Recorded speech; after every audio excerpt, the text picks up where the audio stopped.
How to finish what you start kind of seems like a really simple question. But when you start looking more into it, it gets a little bit more complicated. Like, how do you know when to start saying no to other opportunities? Or when to actually stick it out versus keep going? So, okay, full disclosure, I am not an expert at this. I am in fact very bad at it. I have what we call shiny object syndrome, where I'll get really into a project for a couple of weeks, months, hours, and I will hardly ever finish it. Not that that is always a bad thing, though. Sometimes you need to quit your projects. Like, if they don't align with your goals, or if you're kind of in the middle of driving and don't really want to finish. That can be where problems show up, though. You can make justifications like that for anything. And I change my goals all the time. That's why it's so important to figure out what goals are actually important to you. I also think enjoying the process of whatever you're doing is very important. I have a new toy for my new studio. Woo. So I am getting a new studio, but, well, maybe it's more of a house. I'm moving back to Cincinnati, and you're gonna get to see what's in this box. What could it be? All right, let's get back to figuring out how to finish the things that you start. I think I've got a pretty good example. I've loved to play guitar ever since I was a little kid. Something about the craft of it really lights my fire and makes me want to work harder at learning it. Here's a video of me when I was in 6th grade playing at the talent show at my school.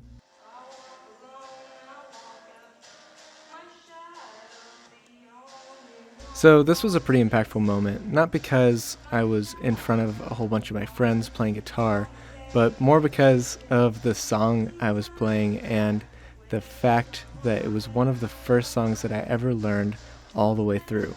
My dad had always gotten on me about why I had never learned a song all the way through or why I'd always just learned a single part of a song.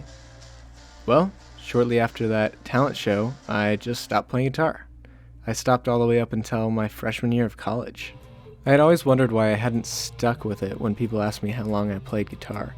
I never really had a very clear answer, at least until I started doing some research for this video. I learned about this thing called The Dip. It's a book by Seth Godin. It seems really good. I haven't actually read it all the way through. But the main idea is centered around this graph, which basically explains what happens when you start a new project. So right when you get started, you get that high of excitement and starting a new project and starting something new because it's really exciting. But afterwards, you end up finding all of the work that comes with doing it, and this is where the grit part of the process comes in, which is actually right where I fell off in 6th grade.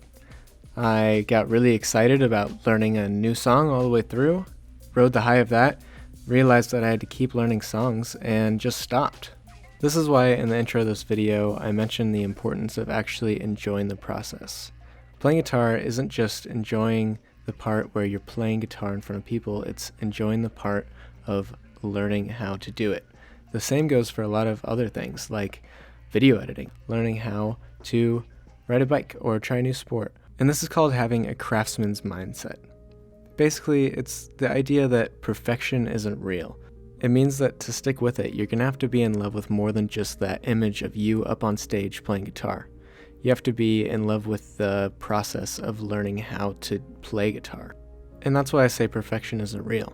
Because especially with guitar, you end up listening to a lot of really bad music when you're first learning how to play. It's not until you've practiced for a long time, learned a lot of songs, that you actually are able to play good music and be able to play in front of people for real.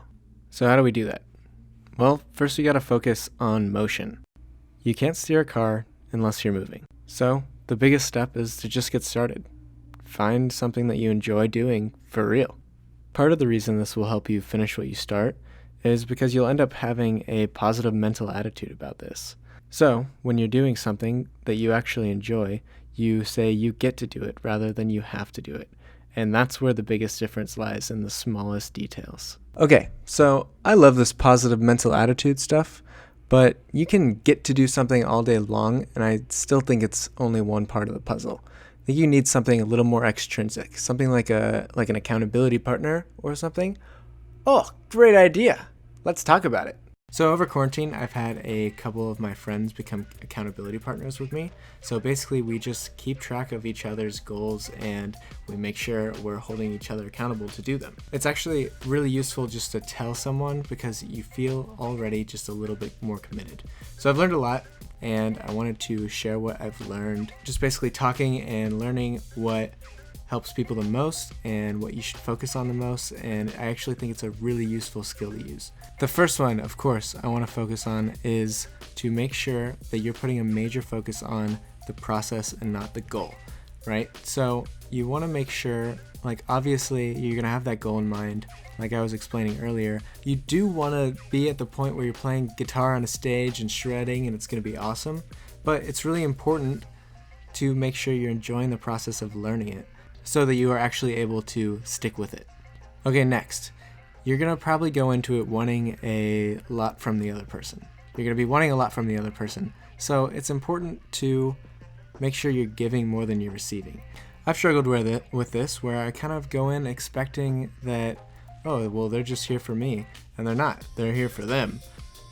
And the last thing I really wanted to hit on was that relapse is kind of part of the process. You're gonna give up. Like, if you don't enjoy the process enough and it can get tiring, life gets in the way, you're gonna give up, and relapse is part of the process. Another big question is, how do you find an accountability partner? The first thing I would focus on is making sure you're around the right kind of people. You're the average of the 5 people that you hang around with the most. So make sure those people are the motivated type, someone that is either in it with you, someone that you look up to, or someone that even looks up to you. It can be really helpful. I know as far as learning goes, the best way to learn, the most effective way to learn is by teaching it. And just another rule on being an accountability partner is to make sure that you're being honest but not judgmental. It can be really easy to fall off into, okay, either too much honesty where this is wrong. These are all wrong, but you don't want to get into that because then it makes it a really hard, like, why would you want to hang out with someone? Why would you want to be an accountability partner with someone who's just, on you as you go? Hey, thanks for sticking around for the whole video. Make sure you check out the rest of the videos right over there, and you can subscribe right down there. And you're going to want to do that because I have a box that I'm going to open in the studio tour, and it's going to be super fun. So make sure you subscribe. See you soon.